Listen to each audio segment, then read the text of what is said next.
6 friends graduated on the same day. Before they left campus, their professor handed each of them exactly $1,000 and said something they would never forget. 15 years from now, one of you will build real wealth. The other 5 will wish they had started sooner. Everyone laughed. What none of them realized was that their futures had already started to separate on the very first day. 15 years later, he was right. Their names were Maya, Derek, Priya, Jonas, Ellie, and Tom.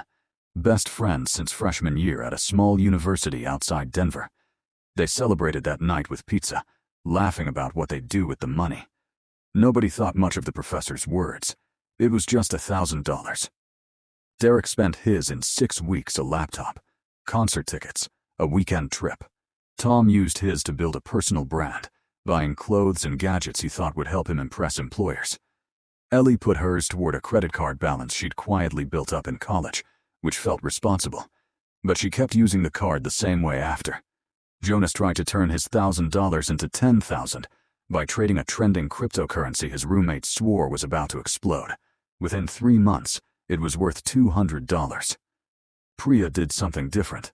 She opened a savings account and left the money untouched, telling herself she'd figure out investing later.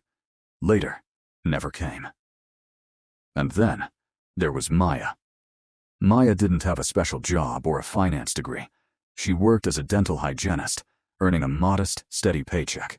But she remembered the professor's words, and she asked one simple question. What if the money never stopped growing on its own? She opened a low-cost index fund account and invested her $1,000. Then, every single month, she added $50 more.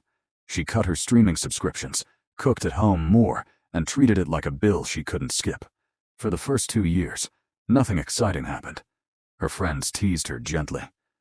"You could have bought something fun with that," Derek said once. Maya just smiled. She wasn't trying to get rich fast. She was trying to build something that couldn't be undone by one bad week. By year 5, her account had grown past $10,000. It wasn't the $50 a month that did it, it was time, quietly compounding in the background while she lived her life. Then, in 2020, everything was tested. The market crashed. Maya opened her investment account and stared at the screen. Down 38%. Derek called. "Sell it before you lose everything." Maya almost did. She stared at the screen for nearly an hour, her thumb hovering over the button. Every instinct told her to protect what she had left. Then, she remembered her professor's words. She bought more instead.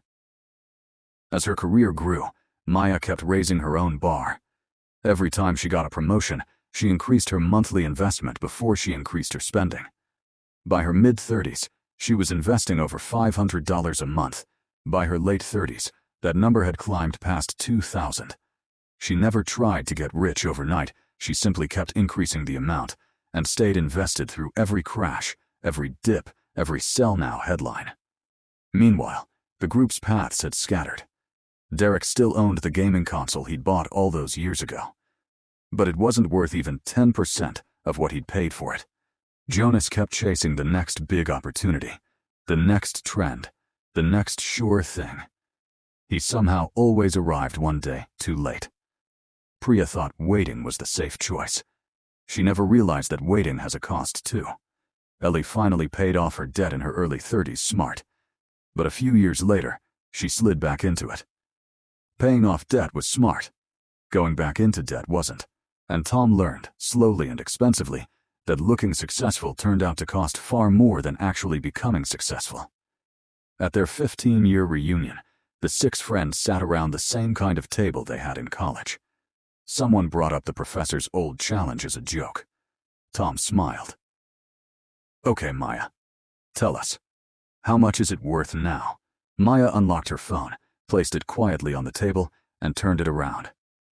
$1,040,327. Nobody reached for their phone. Nobody cracked a joke. They simply stared at the screen. For the first time in 15 years, nobody laughed. She hadn't inherited money. She hadn't taken big risks. She hadn't picked a winning stock or timed the market. She had simply started early, increased her investment as her income grew, and held on when it was hardest, letting compound growth do what it always does when you give it enough years and enough consistency to work. It never felt like a big decision, Maya told them. It felt small every single month. It only looks big now, looking back. Wealth rarely changes your life overnight. It changes your life one ordinary month at a time. The biggest decisions almost never feel big when you make them. They only look life-changing years later. If there's one thing to take from Maya's story, it's this: you don't need a big break to build real wealth. You need a decision you're willing to repeat, month after month, long after it stops feeling exciting, and the discipline to hold on when everything in you wants to quit.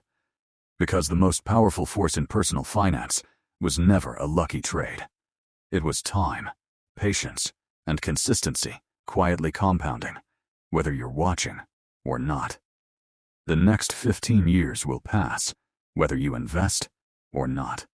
The only question is, which version of yourself will be waiting at the end?